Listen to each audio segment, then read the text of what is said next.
Buenos días. Hoy vamos a charlar con Francisco Prat. Es licenciado en Teología, máster en Bioética y director del Departamento de Formación del Centro de Humanización de la Salud de los Padres Camilos de Madrid. Está casado, tiene 2 hijos y es un experto tanto práctico como teórico, o teórico práctico, o teórico que aplica la teoría a la práctica, porque acaba de escribir un libro, además de ser el director del Centro de Humanización de la Salud, donde todo este tipo de cosas se ven y se viven.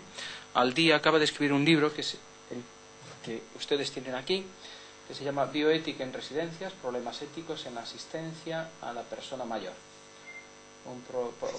con todo tipo de detalles, con un esquema, con un índice muy sabroso y con un lenguaje que a mí me ha parecido, por lo que he podido ojear, muy asequible, muy natural y muy al alcance de todos los que quieran informarse un poco sobre esta temática que tanto nos afecta a todos. Kiko, bienvenido. Muchas gracias, José Manuel. Vamos con el libro, en primer lugar. ¿Por qué te decides a escribir el libro? Bueno, yo me decido a escribir este libro porque de mi conocimiento del mundo de las residencias de personas mayores, cuando vamos a dar cursos, cuando he trabajado en residencias, me doy cuenta que hay un déficit en el abordaje de problemas éticos. En las residencias hay muchos problemas éticos y la gente, los profesionales de a pie, enfermeras, auxiliares, psicólogos, médicos, no tienen las herramientas para abordarlos, ¿no? Y eso como que se cronifica. Entonces yo detecto que eso está muy mal abordado en concreto en las residencias del sector no lucrativo, y digo, bueno, pues voy a hacer un estudio para ver qué problemas éticos hay y cómo se están abordando y si puedo sacar algo a la luz, a la calle, para ayudar a la gente a abordar esos problemas. O sea que es un libro muy didáctico y muy al alcance de estos profesionales, y no solo de los profesionales, sino de cualquier persona que tenga una persona mayor, un familiar mayor en cualquier residencia. Claro, la idea no es hacer un tratado de bioética o hablar de las grandes cuestiones fronterizas de la bioética, sino de la ética asistencial cotidiana, y hay un montón de casos prácticos donde cualquier persona que cuide a un mayor se verá reflejado. El lenguaje que utilizas me imagino que es también al alcance de todo el público en general. Sí, yo he intentado hacer un lenguaje que, sin dejar de ser riguroso desde el punto de vista de la bioética, lo pueda leer cualquiera, ¿no? De hecho, lo que yo espero y deseo es que muchas enfermeras, auxiliares, cuidadores de personas mayores a domicilio, familiares, puedan leerlo y aprender algo, ¿no? Sí. La situación de las residencias en España a nivel global es buena, es mala. ¿Cómo la calificarías? Yo diría que es mejorable, ¿no? En primer lugar, los profesionales que trabajan en residencias, en general, yo diría que son buenos profesionales. Y después yo diferenciaría el sector público y el sector privado, ¿no? El sector público tiene las ventajas de facilitar el acceso a toda la población, como los demás servicios públicos, y el sector privado tiene, digamos, no sé, una mayor proyección, una mayor capacidad para implantar modelos de asistencia propios, ¿no? Entonces yo diría, las residencias en la actualidad son pocas para la demanda, eso es lo primero que todo el mundo sabe y es cierto. En segundo lugar, las residencias son siempre un mal menor, es decir, hay que llevar a una persona mayor a la residencia solo cuando no hay otra solución. ¿Ese es el consejo que darías a mucha gente? Es decir, sí, yo creo que porque sí. Normalmente eso es arrancar el árbol, ¿no? Cuando le trasplantas de su sitio, de su lugar, de su casa, de su... Claro, eso digamos que es lo último que se debe hacer. También es cierto que hay muchas familias que no tienen otra alternativa, ¿no? Yo creo que para eso están las residencias. ¿Qué aconsejas? ¿Llevar a la residencia o contratar a alguien que pueda cuidar a los ancianos en casa? Desde luego contratar a alguien que les pueda cuidar en casa, sin duda. Lo que pasa que el acceso a esos servicios, yo creo que si hay que hablar de política de atención a la dependencia, el acento tiene que ser claramente el de la ayuda a domicilio. Pero para eso el Estado tendría que ayudar a las capas menos favorecidas a que pudiesen tomar decisiones de ese tipo, ¿no? En vez de llevar a la gente a las grandes residencias. Claro.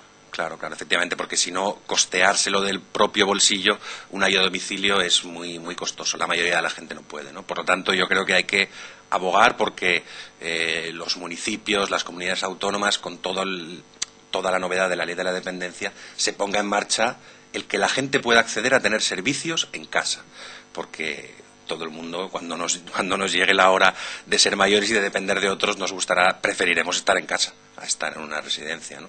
Ahora bien, claro, hay familias que no tienen otro remedio y no hay que juzgarlas o culpabilizarlas, ¿no? Sino que las residencias cumplen su función, ¿no? Las personas mayores en casa deberían seguir cumpliendo ese papel de transmisores de cultura, de valores a las jóvenes generaciones, a sus nietos y a sus... Claro, claro, y es cierto, es un tópico, se habla mucho, pero yo creo que tiene mucho de verdad, ¿no? Estamos perdiendo eso.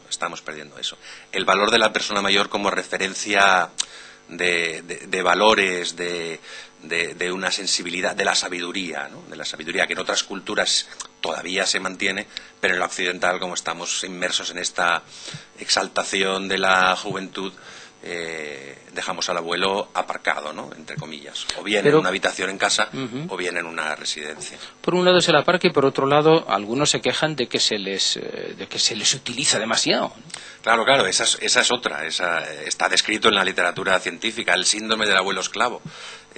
Aquellos que se ven obligados a hacer con sus nietos muchísimo más de lo que hicieron con sus hijos, ¿no? Papá trabaja, mamá trabaja y el niño, pues el abuelo le lleva a la guardería, le va a recoger, le da la merienda, le prepara la cena, le baña y ya llegan los padres a casa, ¿no?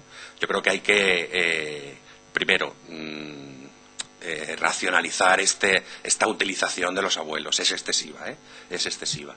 Entonces, cuando ya no pueden hacer esas funciones, dejan de tener importancia productiva, digamos, para la familia y entonces caen un poco en desgracia y quedan un poco apartados o marginados de la vida familiar, ¿no? Es complicado ser abuelo hoy en día. Es complicado, sí.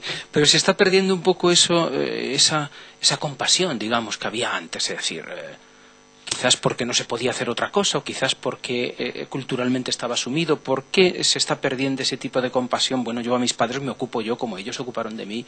Ese tipo de cosas, ¿por qué? Sí, yo creo que la palabra que has utilizado, compasión, está muy bien utilizada, ¿no? Yo creo que antes, dentro del sistema cultural, eso entraba, ¿no? Entraba dentro del paquete. Uno asumía que los que te han dado la vida, el sustento, los que te han criado a ti, generan en ti una obligación moral de devolverlo, ¿no? Con lo cual, pues no se planteaba grandes problemas. Hay que hacerlo y cada uno lo hacía como podía, ¿no?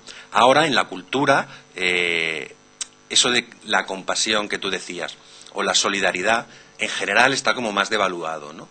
Entonces, es difícil ejercerla dentro del sistema familiar, ¿no? Entonces, yo creo que hay que recuperar eso, ¿no? Porque es uno de los problemas sociales más serios que tenemos, ¿no? Aunque no sea muy visible, pero dentro de las familias son pequeños dramas, porque el nieto que no aprende a respetar y a cuidar al abuelo difícilmente va a tener compasión o solidaridad con otros fuera de la familia, ¿no? Es un problema cultural, sin duda. O sea, que si eso es difícil en el seno de la familia, será mucho más fuera, claro.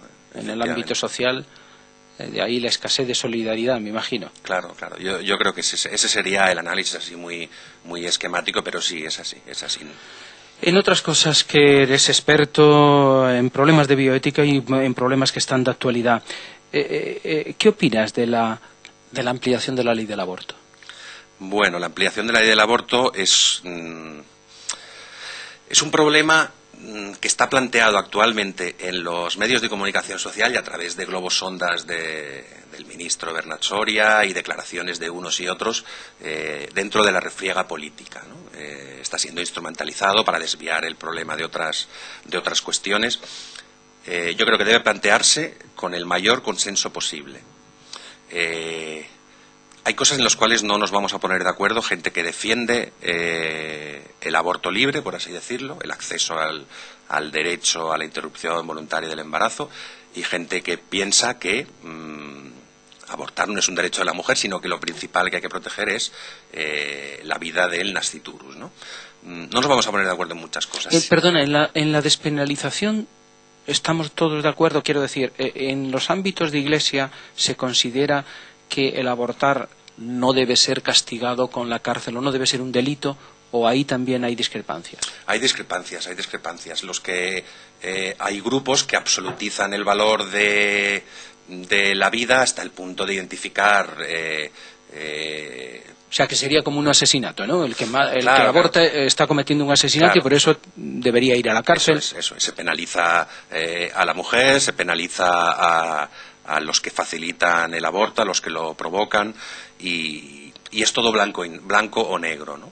Sin embargo, hay otros grupos con los cuales yo me siento más cercano, que se trata de plantear en la sociedad el debate de qué está pasando con el aborto, ¿no? ¿Qué está pasando? ¿Por qué la gente aborta? ¿Por qué el número de abortos está aumentando en la población inmigrante? ¿Cómo podemos prevenirlo? ¿Qué educación sexual se está facilitando a nuestros jóvenes hoy? ¿Qué pasa con la píldora el día después? Es decir, un debate que en la sociedad ayude a hacer consciente de que esto es un problema grave, y más que un derecho para la mujer es un drama, ¿no? Es un drama y hay que abordarlo. Eso se va extendiendo también, que es un fracaso personal, social, que de alguna manera eso se va participando. La sociedad empieza a participar en eso, ¿no? Yo creo que sí, y en eso es lo que creo que tenemos que incidir en la sociedad. O sea,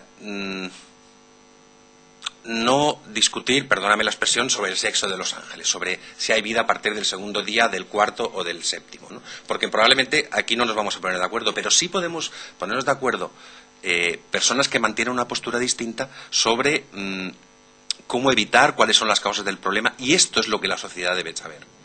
No tanto que el PSOE dice aborto sí, que el PP dice aborto no, no. Esto es un debate, pero es un debate político de cara a la galería y con los intereses electorales. Pero el debate real es decir, que la gente en los periódicos lea lo que está pasando, qué supone abortar, qué supone para el sistema, cuándo cuesta, cómo podemos evitarlo, qué pasa con las madres que abortan en los siguientes meses y años de su vida, ¿no? Yo creo que eso es lo que interesa saber a la gente, porque es centrar el debate y no tanto el plantear las cosas blanco y negro, sí, no. Yo creo que por ahí iría la reflexión, ¿no? Otro de los temas bioéticos que está muy de moda es el del suicidio asistido, que unos llaman suicidio asistido, otros eutanasia. ¿Qué opinas al respecto? ¿Es el momento de suscitar ese tipo de debates? A ver, a mí me parece que suscitar debates en la sociedad no es malo. Es decir, que la gente reflexione, piense, que se planteen diversas opiniones, es bueno. Ahora bien, también hay que tener en cuenta que cuando en materia de aborto o en materia de problemas éticos del final de la vida, eutanasia, suicidio asistido, estamos poniendo en juego no solo un cambio de la ley o de la situación legal o jurídica, sino que hay bienes que la sociedad debe proteger. Es decir, que no estamos dando respuesta a un problema concreto de una serie de personas que quieren acabar con su vida y el sistema sanitario no les deja. Es decir, esto es una parte del problema. Pero hay que introducir en el debate qué valor tiene la vida, qué valor tiene la muerte, qué valor tiene morir con dignidad, que es para distintas personas y posturas éticas morir con dignidad, y en qué nos podemos poner de acuerdo. ¿Que no te da la sensación, por mi experiencia, que no es muy fuerte en este campo, me da la sensación de que la gente mayor que se encuentra en estas situaciones o a punto de caer o imprevisible que caiga en esas situaciones, a mí me da la sensación de que lo tiene muy claro? Es decir, yo no quiero seguir viviendo como un vegetal, o yo no quiero seguir viviendo cuando mi situación sea absolutamente indigna. Así es. Venimos de una medicina que lo que se ha llamado obstinación terapéutica, ¿no? Que por encima de todo es alargar la vida a toda costa, ¿no? Y esto ha sucedido y sucede todavía hoy en España, ¿no? Se muere muy mal. Es decir, si tienes la suerte o mala suerte de estar en cualquier planta de neurología o oncología, lo más probable es que te alarguen la vida innecesariamente, ¿no? De manera artificial. Lo más o sea, que antes se moría mejor, digamos, ¿no? Sí, antes se moría cuando mejor. La muerte era natural, en casa y... Digamos que sí. Antes, en la mayoría de los casos, se moría mejor. Ahora la tecnificación ha hecho que muchas veces se prolongue innecesariamente, ¿no? Entonces, e incluso se aceptaba mejor la idea de la muerte, ¿no? Yo que vengo del medio rural gallego, pues los mayores bueno, pues Sí, tenemos que irnos al otro barrio, expresiones de ese tipo, los niños lo veíamos como algo normal y natural. Ahora ya no. Así es, ahora no. Ahora el problema es que eso se oculta, no se deja participar a los niños de los rituales, no se quiere hablar de eso, no hables de eso, ¿no? No, si todos nos vamos a morir, ya, pero si yo tengo 95 años y digo, bueno, pues ya por lo poco que me queda, pues claro, es que le queda menos, ¿no? Se ha perdido la naturalidad para abordar estos temas, ¿no?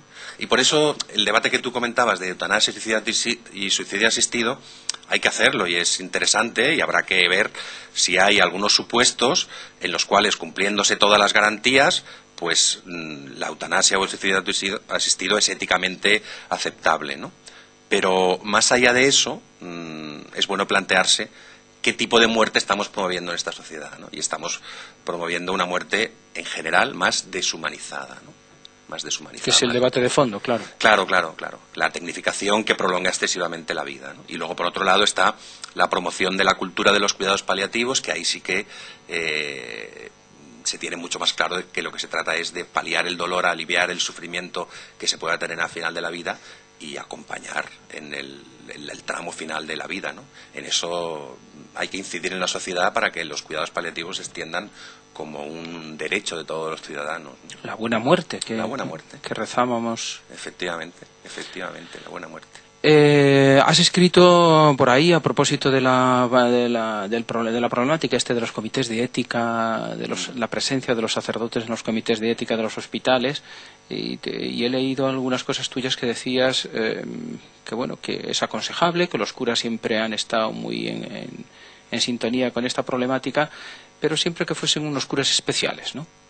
Bueno, más que especiales, que por el hecho de ser curas no tengan, digamos, un acceso directo, libre y abierto siempre a estos foros de debate, ¿no? Sino que uno tiene que estar, seas cura o no seas cura, formado, sabiendo por qué estás y con una actitud de diálogo a las posturas distintas, ¿no? Los comités de ética deliberan sobre problemas éticos desde distintas posturas, cada uno da su visión de la jugada. Lo que no puede ser es que un miembro de un comité de ética o de un grupo de reflexión, sea cura o no, tenga una actitud de imponer la verdad a otros, ¿no? Entonces, yo percibo en la Iglesia como estas dos maneras de afrontar las cosas en bioética, ¿no? Una, la del que yo tengo la verdad, yo sé cómo son las cosas, yo sé cuáles son los valores y voy a intentar convencerte a ti. Para mí esa toma de postura no es aceptable en bioética, porque damos por supuesto que la sociedad es plural, el debate es plural y cada uno tiene derecho a exponer sus argumentos y a intentar convencer al otro y a encontrar la verdad juntos, ¿no? Yo creo que en bioética eso es muy importante, encontrar un punto medio que nos permita adoptar lo menos malo, ¿no? Entonces, con una actitud dogmática, y eso es una parte de la Iglesia está teniendo esa actitud, no podemos hacer bioética. No podemos. Y eso que Benedicto XVI insiste mucho en esa idea, es decir, el cristianismo es algo que se propone, nunca algo que se impone, ¿no? Claro. Es que es eso, es la propuesta, no la imposición, ¿no? Luego también es cierto que en la Iglesia hay otro grupo de personas que tienen este talante de diálogo abierto, de encontrar. Estamos en una sociedad muy plural, y lo cierto es que ya no existe el monopolio de la verdad moral como existía hace poco tiempo, ¿no? De que lo tenía la Iglesia, que todo el mundo daba por bueno, que bueno, la visión de la Iglesia era la común de la sociedad. Ya no existe eso, entonces hay que encontrar puntos de encuentro con otros. El que tenga esa actitud de buscar puntos de encuentro podrá hacer bioética. El que no, hará, pues no sé, dogmatismo, pero no bioética, dialogante y prudente. Hay que decirle al enfermo o al anciano, al enfermo, la enfermedad real, aunque sea muy grave, debe saberlo, tiene derecho a saberlo. Tiene derecho a saberlo, no solo desde el punto de vista ético, sino desde el punto de vista legal. Hay una ley, la Ley de Autonomía del Paciente, de la Ley 41/2002, en el cual establece que una de las obligaciones del profesional sanitario es comunicar la verdad de su enfermedad al paciente, ¿no? Porque el paciente tiene su autonomía, es mayor de edad, no es un niño, no tienes por qué andar ocultándole las cosas. Lo que pasa es que en nuestra tradición mediterránea hemos manejado muy mal este tema de la verdad, ¿no? Entonces, lo habitual en cualquier hospital, y seguro que es por situaciones que los que nos están viendo o escuchando habrán vivido personalmente, lo habitual es que el médico pase visita y a la salida hable con los familiares, ¿no? ¿Qué es lo que tiene, qué es lo que no tiene? Y sin embargo no se lo diga al paciente, ¿no? Eso es lo más habitual. Se está generando una cultura de lo contrario, de decir, oiga usted, la enfermedad es mía, yo tengo derecho a que me diga lo que tengo, ¿no?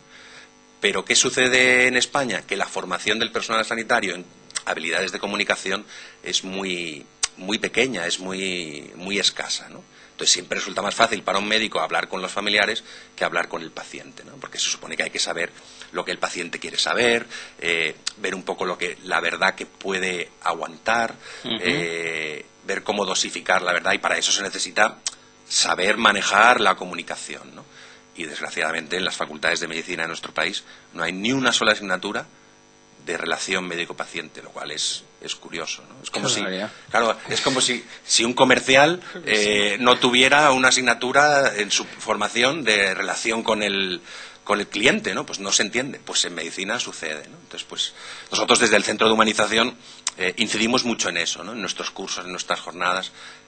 Hay que dotar a los profesionales de la salud de esto, de esa formación complementaria tan necesaria para tratar estos temas, ¿no? Por cierto, ya que citas el Centro de Humanización, háblame un poco de quiénes son los Camilos, que es una congregación religiosa que está haciendo maravillas en este campo de la sanidad, poco conocidos, pero que están haciendo realmente grandes cosas. Háblame de la revista, tenéis una revista que se llama Humanizar, ¿no? Humanizar, eso es. ¿Que esta revista es mensual? Esta revista es bimensual. Bimensual. Sí, y bueno, cumple ahora, como veis en la portada, el número 100, lleva ya unos cuantos años. Revista para la humanización del mundo de la salud. Eso es, esa es nuestra pasión y nuestro reto, ¿no? Los religiosos Camilos formulan su carisma en estos términos: cuidar a los enfermos y enseñar a otros la manera como cuidarlos. Entonces, en el ámbito de cuidar a los enfermos tenemos en Tres Cantos, Madrid, también en San Pedro de Ribas, en Barcelona, en Sevilla, centros de atención a otras personas, ¿no? En Tres Cantos en concreto, en Madrid, tenemos una unidad de cuidados paliativos, una residencia asistida para personas mayores, que cumplen un poco esa filosofía, ¿no? Esa filosofía. Ese carisma de la congregación religiosa. De atención humanizada a las personas que sufren. ¿Cuántos religiosos son? Son pocos. Ahora mismo no tengo los datos, pero serán unos... en la comunidad de Tres Cantos unos 10, en España serán unos 30 y tantos. Arropados después por todo un conjunto de gente como tú que tratan de vivir ese carisma también desde la perspectiva laica. Los Camilos han hecho una apuesta muy clara por los laicos y se ve en los que estamos trabajando con ellos, ¿no? Es de las instituciones que mejor está haciendo, a mi entender, muy modesto, ese implicar a los laicos en el carisma, ¿no? Porque ellos son muy poquitos y porque confían en seglares que comparten esa manera de hacer y de ser, ¿no? Y por otro lado, además de la vertiente asistencial directa a las personas, está la parte de difusión de la cultura de la humanización, formación, publicaciones. Editamos libros con distintas editoriales, la revista Humanizar, la página web www.humanizar.es, cursos, jornadas, formación de posgrado, es decir, distintas actividades que intentan formar a distintos niveles, o bien formación profesional, o formación para el empleo, o cursos de formación continuada, jornadas, distintas iniciativas que buscan que la gente que se acerca a nosotros aprenda algo de esto de lo que estamos hablando, ¿no? De cómo... Por ejemplo, aquí tienes dos folletos de 2 jornadas, una, las 4 jornadas sobre duelo, que solo el título ya dice mucho, ¿no? Eso es. Y las 3 jornadas sobre el final de la vida, familia y cuidados paliativos. La primera es el 5 y el 6 de noviembre y la segunda, esta otra, es 17 y 18 de octubre. Dinos, explícanos algo en qué consiste estas 2 jornadas. Mira, nosotros el tema de los cuidados paliativos, de la atención a la terminalidad y a las personas que han perdido un ser querido, lo llevamos por tradición muy dentro desde hace muchos años, ¿no? Y de algún modo las jornadas nos sirven para ofrecer a la gente que viene de manera gratuita, es decir, son jornadas que no cuestan dinero al participante, se pueden inscribir tanto para la de familia y cuidados paliativos como la de duelo, en la página web www.humanizar.es, está abierta la inscripción. La idea es fomentar un diálogo entre los participantes y aprender personas que tienen como denominador común la preocupación por humanizar el mundo de la salud, de la atención a la persona en situación de sufrimiento por estar muriendo o por haber perdido un ser querido. Y los ponentes son de primer nivel: el presidente de la Sociedad Española de Cuidados Paliativos en las jornadas de octubre, José Luis Tizón, yo creo que la autoridad máxima en duelo en España en las jornadas de noviembre. Entonces se combina conferencias con talleres prácticos, ¿no?, que pueden ayudar a la gente que viene a las jornadas a aprender cosas de su día a día como cuidadores de personas o bien en duelo o bien en proceso de... O sea, teoría y práctica a la vez, al eso mismo es. tiempo. Esa es siempre como nuestro lema, ¿no?, que no sea una formación academicista, sino que sea una formación que ayude a la gente que viene a nuestra casa a cuidar mejor a otros, ¿no? Las jornadas se celebran siempre en Tres Cantos, ¿no? En vuestro centro de Tres Cantos de Madrid, y como dice, toda la información en la página humanizar.es. ¿Hay alguno de los otros cursos, que tenéis muchos, que me ha llamado la atención alguna vez, el del acompañamiento de personas en situaciones especiales, ¿no? Gente que ha perdido un hijo, gente que está sola porque se ha divorciado y ha sido un divorcio traumático, ese tipo de situaciones que quizás afecten a mucha gente, claro. Mucha gente. Y que a veces la gente no sabe ni siquiera que existe ese tipo de ayuda, ¿no? Claro. Nosotros arrancamos hace ya muchos años una cosa que llamamos Centro de Escucha San Camilo. Tenemos una sede en Tres Cantos y otra en Madrid, en la calle Reina Victoria número 8. Es un servicio gratuito que se presta durante un tiempo a personas o bien que han perdido un ser querido, o bien que están sobrecargadas por estar cuidando a un familiar, o bien que tienen problemas de pareja o familiares. Cualquier tipo de problema se hace atención individual y en grupo, si se ve adecuado, de manera gratuita, ¿no? Y entonces, encima gratis. Claro, es un servicio, bueno, a mi opinión, de lo mejorcito que se da en Madrid, porque, bueno, permite que gente que no iría al psicólogo, por así decirlo, por toda la estigmatización que ello conlleva, sí que puede acudir durante 3-4 meses a un centro de escucha donde es orientado, se facilitan los recursos, se da apoyo, se ayuda a salir de una situación difícil, ¿no? Mucha gente lo usa. Me imagino que con resultados. Sí, con resultados, yo diría que a veces conmovedores, ¿no? Porque realmente con muy poco, con una buena escucha, con una buena empatía, con un profesional detrás que ayude, se hace mucho, ¿no? Hay tanta necesidad de ser escuchado que ya el nombre Centro de Escucha, ¿verdad?, dice mucho. Bueno, los lemas que tenéis aquí son realmente: dad palabras al dolor, el dolor que no habla gime en el corazón hasta que lo rompe. Así es. Decía Shakespeare, ¿no? Así es. O este otro: ningún lazo une tan estrechamente dos corazones humanos como la compañía en el dolor. Eso es, acompañar a otro, acompañar. Hay que hacerlo bien. Nosotros formamos a la gente, tenemos un máster en counseling, son 2 años, que es eso, ¿no? Formación en asesores personales. Esto me imagino que ya pagando. Sí, estoy pagando. Es formación universitaria, tenemos un acuerdo con la Universidad Ramon Llull y mucha gente lo estudia con nosotros, ¿no? Aprovecho para decir que tanto esta matrícula como las demás másters y posgrados, como el posgrado en duelo, el posgrado en cuidados paliativos, el posgrado en humanización, estamos en pleno periodo de matrícula abierta, ¿no? Se trata de capacitar a la gente para acompañar a otros, porque damos por supuesto que la buena voluntad no basta, ¿no? Entonces hay que formar a la gente. Lo que decías antes, que en el personal sanitario hay poca capacidad de relación y de saber qué es lo que hay que decir, cómo decirlo y en qué circunstancias decirlo. Eso es.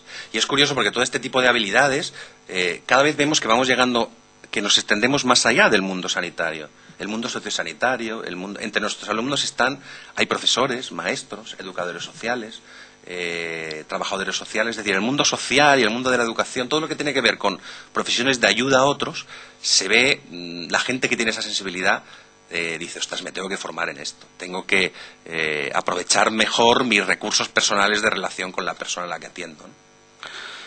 Muy bien, pues esto es para gente que está interesada en este mundo tan apasionante, el libro de Francisco de Quico Prat, centrado más en las residencias, y todo este arsenal que ofrecen los Camilos en su residencia, en sus colegios, en sus centros de Tres Cantos fundamentalmente, y también en el de Madrid. Si están interesados, ya saben, o bien la revista o bien en la página web, que es lo más fácil, lo más cómodo, www.humanizar.es.